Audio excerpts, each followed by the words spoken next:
Sorry, girls.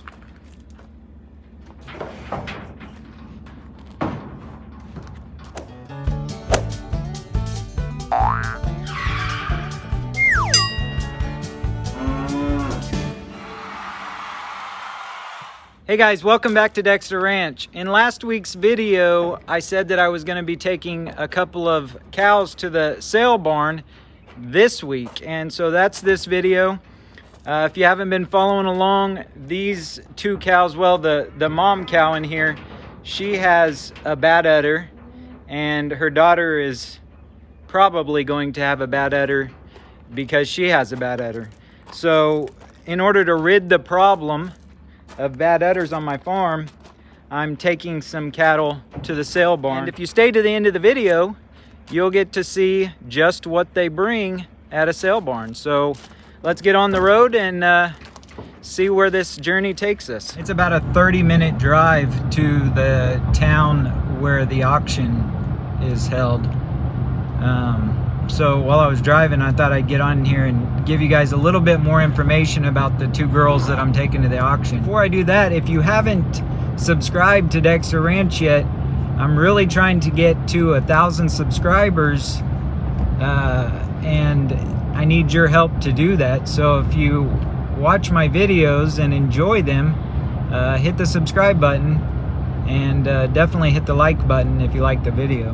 Holly's just about 12 years old right now, and the calf, she's somewhere between 8 and 9 months old.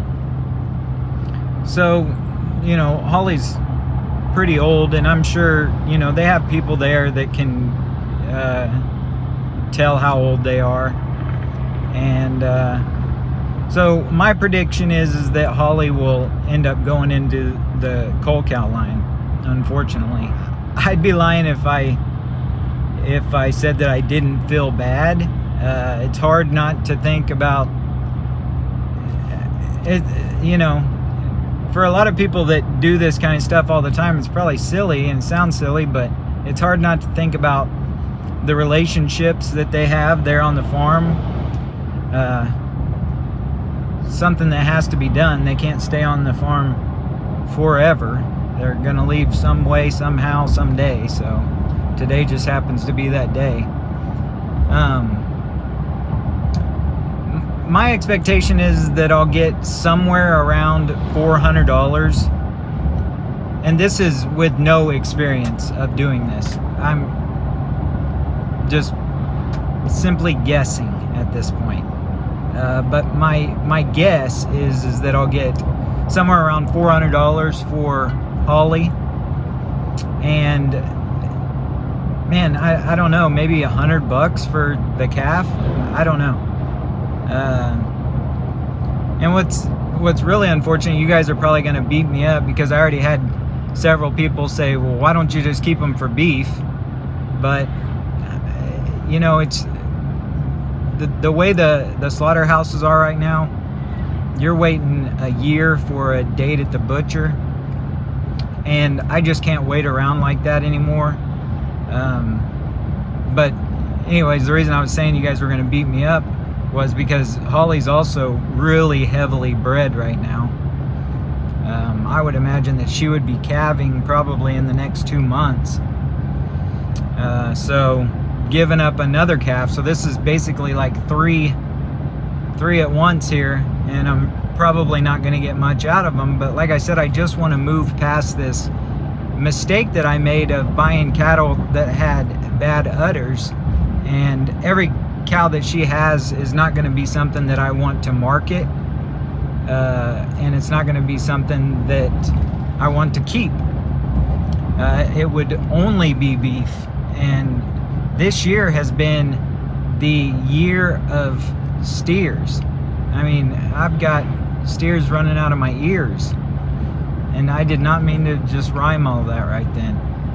But I had another steer this weekend. I had a steer and a heifer calf born this weekend by my two first-time heifers, and that was an experience.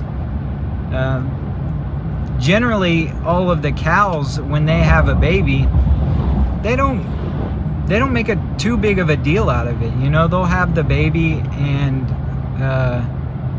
within hours they'll be walking around with the herd. But those 2 first-time heifers, they went off and they hid that baby, and one of them hid him for, man, almost 3 days before she even brought him around the herd. Both of them, though, went off and found a tree house, basically, to have their baby in, and they hid those babies. One of them I looked for like all night long, the first one, the heifer calf. I was so worried because the mom was up there just eating hay with everybody else, and I could tell that she had had her baby because she looked skinny all of a sudden, and she was just acting like she was going on with her day, and not acting concerned at all. But I think that's just the way some of them do it. They take those calves and they don't want them to be around, obviously, the humans, but they don't want them to be around the herd either, so they go and hide them. But back to what I was saying, I've got steers everywhere, so I'm gonna be all right on beef. And like I said, I just want to eliminate the farm of any cows that I know for certain are probably gonna have bad udders. And so that's the reason why I'm doing this. And I'll jump back on here as soon as I get to the sale barn and give you guys a little update.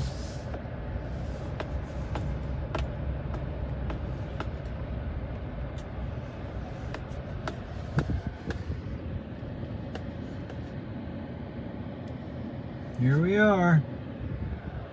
I don't know where the people are. Have to figure that out.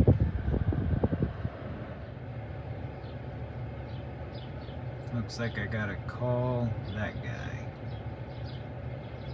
So I called the guy on the number, and he answered and said that he would be here in just a minute. So wait for him to show up, and then we should be able to get him unloaded. Bye, Holly. Nope. Bean's going. She's going. She's ready. She left you. So they gave me this receipt, and as you can see there, it says that they will be selling them as a pair, and that they'll be doing a preg check on Holly. So that made me feel a lot better that they're going to sell them as a pair, because that means that there's a possibility that they may continue on with their journey. It's possible also that I'm just looking for something to make me feel better, but you know, they may, since they're being sold as a pair, they're not gonna, that means that Holly's most likely not gonna go into the coal cow line. Also, they told me that the pairs sell first in the first part of the day, so they won't have to stand out in the heat with the flies and everything all day waiting on everybody else to be auctioned off. So that's good. But tomorrow I'll go back up there, collect my check, and then reveal to all what a Dexter cow-calf pair sells for at auction. So here we go, guys. $606.40 was the total check. Surprisingly enough, Bean, as you can see up there, sold for $105 more than Holly did. I'd say the sell price for Holly was very disappointing. The sell price for Bean was surprising. Overall, the money given was about exactly what I expected. And although it was pretty much what I expected as far as the total price went, it's not even close to what you know, you would expect to get out of a Dexter cow or a Dexter heifer. So lesson learned. That's kind of the moral of the whole story. Pay attention to what you're buying when you go and buy Dexter cows. watch Dexter Ranch YouTube channel to learn what those things are, learn from my mistakes. Like this video, subscribe to the channel, and we'll see you guys on the next one. Bye.